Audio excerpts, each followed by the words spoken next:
চেনেলৰ নতুন এটা ভিডিঅ'লৈ আকৌ সকলোকে স্বাগতম জনাইছোঁ। বেকত দেখি পেলাই ধৰিব পাৰিছে চাগে মই আজি য়ামাহা ডিলাৰলৈ আহিছোঁ। তো য়ামাহাৰ যোনখন নতুনকৈ বাইক লঞ্চ হৈছে FZX, মোৰ বেকতে আছে এইখন।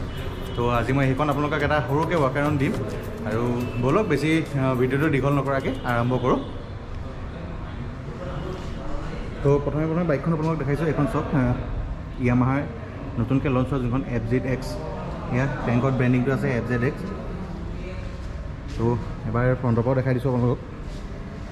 এইটো চাওক, ফ্ৰণ্টৰ লুকটো এই ধৰণে হয় আৰু পাছফালৰ পৰা এবাৰ দেখাই দিওঁ। এইটো চাওক বেক চাইডৰ লুকটো। এতিয়া ব'লক বাইকখনৰ টেকনিকেল কি আছে, কিমান পাৱাৰ কি হয় সেইখিনি আপোনালোকক কৈ আছোঁ। তো প্ৰথমতে আপোনালোক বাইকখনৰ এইটো ইঞ্জিনটো দেখাই দিছোঁ। চাওক, গোটেই ইঞ্জিনটো মেট ব্লেক কালাৰৰ আহে। এইটো মেট ব্লেক কালাৰ আৰু ইয়াৰ বাইকখনৰ CCটো হৈছে 150 cc আৰু পাৱাৰ প্ৰডিউচ কৰে বাইকখনে 12 bhp আৰু 13 Nm। তো এয়া চাওক, ইঞ্জিন দেখালোঁ। ফ্ৰণ্টত এতিয়া ব্ৰেকখন দেখাই দিওঁ। তো ফ্ৰণ্টৰ ডিস্ক ব্ৰেকখনৰ ডায়মিটাৰটো আপোনালোকক কৰিছোঁ 282 mm হয় ফ্ৰণ্টৰখন, আৰু বেকত যোনখন আছে এখন 220 mm হয়। এইখন বেকৰ ডিস্ক ব্ৰেকখন 220 mm আৰু বাইকখনত আপোনাৰ ABS-ৰ সৈতে আহে, ছিংগল চেনেল ABS আহে বাইকখনত। এইটো চব ফ্ৰণ্টত ধৰিব পাৰি চাগে, ABS-ৰ ৰিংটো আছে। আৰু টায়াৰ চাইজ ক'ব গ'লে ফ্ৰণ্টত আহে 100/80 আৰু 17 ইঞ্চ, আৰু বেকত সেইধৰণে আহে 140/60 আৰু 17 ইঞ্চ। আৰু টায়াৰৰ পেটাৰ্ণখিনি আপোনালোকে ধৰিব পাৰি চাগে, ব্লক পেটাৰ্ণ টাইপৰ টায়াৰ আহে। এইখিনি টায়াৰ অকণমান অফ ৰ'ডিং কৰিবলৈ সুবিধা হয়, বাইকখন বেছিকৈ শ্লিপ টিপ নকৰে অফ ৰ'ডিঙত। এইখন চাওক, ফ্ৰণ্টৰ লুকটো চাওক। আৰু ফ্ৰণ্ট হেডলাইটটো দেখাই দিছোঁ। হেডলাইটটো আপোনাৰ চাৰিওফালে ধৰিব পাৰিছে, এইটো DRL হয় আৰু মাজৰটো প্ৰজেক্টৰ হয়। ইয়াতে হাই বিম ল' বিম দুটাই আছে, আৰু টাৰ্ণ চাইকেলিংকেইটা ইয়াৰ আপোনাৰ LED নাহে, এইখিনি আপোনাৰ নৰ্মেল হেল'জেন। বাকী বাইকত যি ধৰণে এইবোৰ নৰ্মেল হেল'জেন আহে। আৰু ফ্ৰণ্টৰ মাডগাৰ্ডখন অন্য বাইকৰ দৰে ফাইবাৰ নহয়, এইখন মেটেলৰ। এয়া নক কৰিলে আপোনালোকে চাউণ্ডটো শুনিব পাৰিছে। আৰু ছাছপেনশ্যনো দেখাই দিছোঁ। চাওক, ছাছপেনশ্যন নৰ্মেল ছাছপেনশ্যন, আৰু ইয়াত ছাছপেনশ্যনৰ এইটো প্ৰটেক্টৰ এটা দিয়া হৈছে, যাতে ধূলি বালি মাটি যদি অফ ৰ'ডিং কৰে আপোনালোকে, তেতিয়া যাতে বাইকখনত ষ্টক হুইলৰটো ডেমেজ নকৰে এইটোৱে। আৰু এতিয়া বাকী টেংকিটো পিনে আহোঁ। ফিউল টেংকটো চাওক, বাইকখনৰ দেখাত ভালেমান ডাঙৰ ফিউল টেংকটো। তো ভালেমান ডাঙৰ হয়, কিন্তু ইয়াত মোৰ বোধে ফিউল ধৰে 10 লিটাৰ। একজেক্টলি ক'ব পৰা নাই মই, অলপ ভুল হ'ব পাৰে, কিন্তু মোৰ মতে 10 লিটাৰ ফিউলহে ধৰে। আৰু ইয়াত FZX-ৰ ব্ৰেণ্ডিংটো কৰি থোৱা আছে। এইটো চাওক FZX, আৰু সেইধৰণে তলৰ এই কাউলটোত ইয়াত য়ামাহাৰ ব্ৰেণ্ডিং আছে, আৰু এই ছাইডত এইটো কাউল টাইপৰ এটা দিয়া হৈছে। কিন্তু এইখন নৰ্মেলি এয়াৰ কুল্ড হয়, অইল কুল্ড বা লিকুইড কুল্ড সেইধৰণে একো নহয়, এইখন নৰ্মেল এয়াৰ কুল্ড হয়। এতিয়া চাইলেঞ্চাৰ দেখাই দিছোঁ আপোনাক। এইটো চাওক, মেট ব্লেকত আহে চাইলেঞ্চাৰ, আৰু গোটেই বাইকখন এখন মেট ব্লেক কালাৰতে আহিছে। আৰু সেইদিনা এতিয়া আপোনাৰ পাছফালৰ ভিউটো ভালকৈ দেখাই দিছোঁ। এইটো হ'ল ব্ৰেকৰ লাইট। তো ইয়াত এইটো LED আহে, আৰু সেইধৰণে টাৰ্ণ চিগনেলখিনি LED নাহে। আগত যিধৰণে আছিলে হেল'জেন, সেইধৰণে হেল'জেনতে আহে। আৰু এইটো তলত টায়াৰ হাগাৰ এটা আছে। তো এইডাল গ্ৰেব ৰেলডাল ভাল বেয়াৰ মাজতে, আৰু ইমানো ভাল বুলি ক'ব নাই, ইমান বেয়া বুলি ক'ব নাই, কিন্তু ভাল বেয়াৰ মাজতে আহে। ভাল লাগিছে। আৰু ছিটৰ কমফৰ্টটো মই চাইছিলোঁ, ছিটৰ কমফৰ্টটো ভালেমান আছে এখন বাইকত। আৰু বাইকৰ হাইটটো মানে ছিটলৈকে হাইটটো ক'ব গ'লে 820 mm মান হয়। আৰু ছিটটো যিহেতু বেছি বহল, সেইকাৰণে চাপৰ মানুহে চলাবৰ কাৰণে অকণমান প্ৰব্লেম হ'ব এইখন বাইক। তো 5.4 ওপৰৰ যদি কোনোবা হয় তেওঁলোকৰ কাৰণে সুবিধা হ'ব। 5.4 তল বা 5.4 কাৰণে অলপ প্ৰব্লেম হ'ব। তো ফ্ৰণ্টৰ আপোনাক এলয় হুইলটো ডিজাইন দেখাই দিছোঁ। এইটো চাওক, এলয় হুইলটোৰ ডিজাইনটো। এলয় হুইলটো দেখাত ভাল লাগিছে, আৰু সেইধৰণে বেকতো দেখাই দিছোঁ আপোনালোকৰ ডিজাইনটো। তো এইটো বেকৰ হুইলটোৰ ডিজাইনটো, আৰু বেকত মনোচক ছাছপেনশ্যন আহে। এইটো আপোনালোক দেখা নাছিলোঁ, তো এতিয়া দেখাই দিছোঁ। এইটো মনোচক আহে।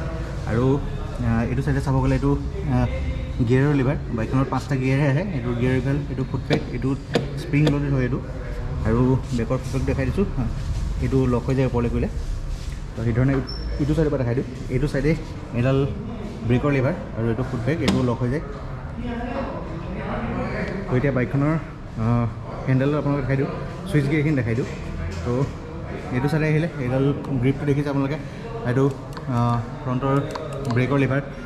আৰু এইটো চাইডে আছে বাইকখনৰ ইঞ্জিন কিল ছুইচ, আৰু এইটো ইঞ্জিন কিল ছুইচ তাৰ তলতে আছে এইটো ইগনিশ্যনৰ ছুইচটো। আৰু লেফ্ট হেণ্ড চাইডৰ ছুইচখিনি চাওঁ, সন্মুখৰ ফালে এইটো পাছৰ কাৰণে আছে, আৰু এইটো হাই বিম ল' বিমৰ কাৰণে দিছে আৰু এইটো টাৰ্ণ ছিগনেল আৰু তাৰ তলত আছে এইটো হৰ্ণৰ আৰু এই চুইচটো একচুৱেলি DRLটোৰ কাৰণে হ'ব লাগে সম্ভৱ DRLটোৰ বেছি পোহৰ কম পোহৰৰ কাৰণে নেকি জ্বলাই চালাই গম পোৱা যাব তো মই এতিয়া আপোনালোকক ইনষ্ট্ৰুমেণ্ট কনচোলটো জ্বলাই পেলাই দেখাই দিছোঁ অন কৰি দেখাই দিছোঁ কি ধৰণে দেখা যায় তো চব ধুনীয়া এটা এনিমেশ্যন টাইপত অন হয় তো এইটো চাইডে আছে RPM কাউণ্টাৰ লেফ্ট হেণ্ড চাইডে ইয়াত আছে RPM কাউণ্টাৰ আৰু এইটো স্পীড বাইকখনৰ আৰু ৰাইট হেণ্ড চাইডে ইয়াত আছে ফিউল লেভেলটো ইয়াত ট্ৰিপখিনি দেখায় আৰু এইখন যিহেতু ব্লুটুথ আছে এইখনত তো ইয়াত আপোনালোকক যদি ব্লুটুথ এটা এপ আহে এপটোৰ লগত কানেক্ট কৰিলে ইয়াত ফোনৰ নটিফিকেশ্যন মেছেজ আহিলে এইখিনিতে দেখায় আৰু বাকী ওপৰত এইখিনি নিউট্ৰেল লাইট আছে ABS-ৰ লাইট আছে বাকী যিখিনি লাইট আহিব এইখিনি ইয়াত জ্বলিব তো এতিয়া আপোনালোক RPM কেইখন দেখাই দিছোঁ এইখন RPM-ৰ ডিজাইন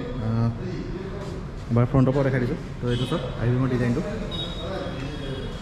এয়া RPM আৰু এতিয়া আপোনাক হেডলাইটটো দেখাই দিওঁ এতিয়া আপোনালোকে ধৰিব পাৰিছে যে হেডলাইটটোৰ DRLটোতে ইমান বেছি পোহৰ দি আছে তো মই অথনি আপোনালোক যিটো চুইচ দেখাইছিলোঁ সেই চুইচটো এবাৰ চাওঁ তো এই চুইচটো তলত আছে এতিয়া ওপৰলৈ দিলে হয় ঠিকেই ওপৰলৈ দিলে DRLটোৰ যোনটো লাইট জ্বলি আছিলে এইটো বহুত বহুত নহয় কম হৈ যায় আৰু যেতিয়া মই আকৌ এইটো তললৈ দি দিম সেইটো চাওক DRLটোৰ পাৱাৰটো বাঢ়ি যায় এতিয়া বাইকখন হেডলাইটটো জ্বলাবৰ কাৰণে সম্ভৱ অন কৰিব লাগিব তথাপিও তাৰ আগত মই এবাৰ টাৰ্ণ ছিগনেলকেইটা অন কৰি চাওঁ এইটো চাওক টাৰ্ণ ছিগনেলটো বেকত দেখাই দিছোঁ আপোনালোকক তো এয়া চাওক ব্ৰেকৰ টাৰ্ণ ছিগনেল আৰু লগতে এইটো ব্ৰেকৰ লাইটটো যেতিয়া আপুনি ব্ৰেক প্ৰেছ কৰিব এইটো ইয়াতকৈ আৰু অকণমান জ্বলিব মই এবাৰ প্ৰেছ কৰি চাওঁ তো এয়া চাওক ব্ৰেক প্ৰেছ কৰাৰ লগে লগে মাজতো জ্বলে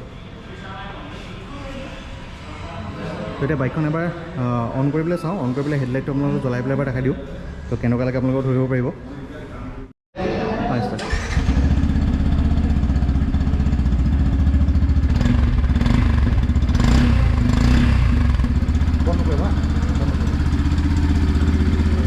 তো বাইকৰ এক্সজষ্টটো আপোনালোক অকণমানকৈ শুনাই দিলোঁ এতিয়া হেডলাইটটো এবাৰ চাওঁ হেডলাইটটো কি ধৰণে জ্বলে তো হেডলাইটটো কি ধৰণে জ্বলে এয়া তো এইটো চুইচ একচুৱেলি হেডলাইটৰে হয় যেতিয়া হাইট দিয়া হয় ওপৰলৈ যেতিয়া এইটো চুইচ ওপৰলৈ আহে তেতিয়া হেডলাইটটো জ্বলে আৰু তলত থাকিলে DRLটো বেছি পাৱাৰত জ্বলে তো এবাৰ দেখাই দিছোঁ এইটো চাওক হেডলাইটটো জ্বলি আছে প্ৰজেক্টৰ এতিয়া হাই বিম ল' বিমটো এবাৰ চেক কৰি লওঁ তো এয়া ওপৰত দিলে চাওক হাই বিম আৰু এয়া ল' বিম এয়া হাই বিম এয়া ল' বিম তো বাইকখন অন হৈছে যাবা আপোনাক মিটাৰটো আকৌ এবাৰ দেখাই দিছোঁ এয়া চাওক RPM কাউণ্টাৰটো চলি আছে বাকী গোটেইখিনি দেখালোঁ আৰু এটা ভাল বস্তু দিয়া হৈছে বাইকখনত ইঞ্জিনটো এবাৰ বন্ধ কৰি লৈছোঁ ৰ'ব তো ইঞ্জিনটো বন্ধ কৰি দিলোঁ এতিয়া আপোনালোকে দেখাইছোঁ চাওক ইয়াত মোবাইল চোবাইল চাৰ্জ কৰিবলৈ এটা পাৱাৰ আউটলেট দিয়া হৈছে এইটো চাওক 12 ভল্টৰ এটা পাৱাৰ আউটলেট ইয়াত দিয়া হৈছে তো আপোনালোকে ইয়াত যিকোনো এচেছৰি লগাই মোবাইল চোবাইল চাৰ্জ কৰিবলৈ অন্য যিকোনো যদি লগাই বাইকখনৰ বস্তু আপোনালোকে সেইটো ইউজ কৰিব পাৰিব তো বাইকখন এবাৰ বন্ধ কৰি দিওঁ এতিয়া তো বাইকখনত দেখাবলগীয়া অলমষ্ট সকলোখিনি দেখালোঁ বুলি মই ভাবিছোঁ খুব বেছি দীঘল ভিডিঅ' নকৰোঁ যিহেতু এটা চিম্পল ৱাক এৰাউণ্ড ভিডিঅ' ৰাখিব খুজিছোঁ মই ভিডিঅ'টো তো এবাৰ তথাপিও সম্পূৰ্ণ পিনৰ পৰা আকৌ এবাৰ দেখাই দিছোঁ এইটো বাইকখনৰ আপোনালোকৰ ধৰিব পাৰিছে ফ্ৰণ্ট লুকটো আৰু ছাইড লুকটো এটা দেখাই দিওঁ এয়া চাওক এইটো ছাইড লুক এতিয়া বাইকখন ফুল চেনেল কৰি থোৱা আছে এইটো ছাইড লুক এই কাউলটো আৰু টেংকৰ সৈতে বাইকখনৰ ডিজাইনটো বিৰাট ধুনীয়া তো এবাৰ বেকৰ পৰা দেখাই দিছোঁ এইটো চাওক বেকৰ লুকটো বাইকখনৰ বাহিৰত পোহৰটো বেছি কাৰণে অলপ ডাৰ্ক দেখা গৈছে তো তথাপিও আপোনালোকক দেখাবলৈ চেষ্টা কৰিছোঁ যিমান ভালকৈ পাৰোঁ তো এইটো ছাইডৰ পৰা ভিউটো আগৰ দেখাই দিছোঁ ফিউল টেংকটো দেখাত বিৰাটেই ডাঙৰ ফিউল টেংকটো আপোনালোকক দেখাইছোঁ আগৰ পৰা দেখাই দিছোঁ তো এইখন হ'ল ইয়ামাহাৰ পিনৰ পৰা অহা নতুনকৈ অহা FZX তো আশা কৰোঁ আপোনালোকে বাইকখন চাই ভাল পাইছে আৰু বাইকখনৰ কিমান দাম হয় মই শ্ব'ৰুমত সুধি পেলাই আপোনালোকক ডেছক্ৰিপশ্যনত দি দিম নহ'লে ইয়াতে ভিডিঅ'তে কৈ দিম আৰু বাকী শ্ব'ৰুমৰ এড্ৰেছ যিকোনো দৰকাৰ পৰিলে মই সেইখিনি ডেছক্ৰিপশ্যনত থাকিবই মই এড কৰিমেই আপোনালোকে এইখিনি চাব পাৰিব তাতে তো বাইকখনৰ সৰুকৈ আপোনালোকে ৱাক এৰাউণ্ডটো দি দিলোঁ আশা কৰোঁ আপোনালোকে ভিডিঅ'টো চাই ভাল পাইছে আৰু বাইকখনৰ বিষয়ে গম পালে নতুন কি ফেচিলিটি আহিছে কি ধৰণৰ বাইকখন তো বাইকখনৰ দামটো আপোনালোকে এইখিনিতে কৈ দিব কৈছোঁ বাইকখনৰ দামটো হৈছে 1,22,800 এক্স শ্ব'ৰুম অনৰোড নহয় অনৰোডটো আপোনালোকে গম পাবলৈ এই শ্ব'ৰুমৰ মই নাম্বাৰখিনি ডেছক্ৰিপশ্যনতে এড কৰি দিম তো আপোনালোকে তাতে কণ্টেক্ট কৰি অনৰোড কিমান হ'ব আৰু ইয়াৰ দুটা মডেল আহে যিহেতু এইখন ব্লুটুথ আছিলে তো এটা নন ব্লুটুথো আহে বৰ্তমান শ্ব'ৰুমত ব্লুটুথটোহে আছে আৰু বাকী নন ব্লুটুথৰ দাম জানিবলৈ হ'লে আপোনালোকে শ্ব'ৰুমতে কণ্টেক্ট কৰিব কণ্টেক্ট নম্বৰখিনি ইয়াতে দি দিম তো ভিডিঅ'টো ইয়াতকৈ দীঘল নকৰোঁ আৰু ইমানখিনি দেখালোঁ আপোনালোকক আশা কৰোঁ ভাল লাগিছে আৰু ভিডিঅ'টো বেলেগলৈকে শ্বেয়াৰ কৰিব আৰু চেনেলটো ছাবস্ক্ৰাইব কৰিব যদি নতুনকৈ চাই আছে আৰু বেল আইকনটো দবাব যাতে বেলেগ ভিডিঅ' দিলে আপোনালোকে ন'টিফিকেশ্যন প্ৰথমতে পায় তো ইমানখিনি কৈ মোৰ ভিডিঅ'টো ইয়াতে সামৰি মাৰিছোঁ বাই বাই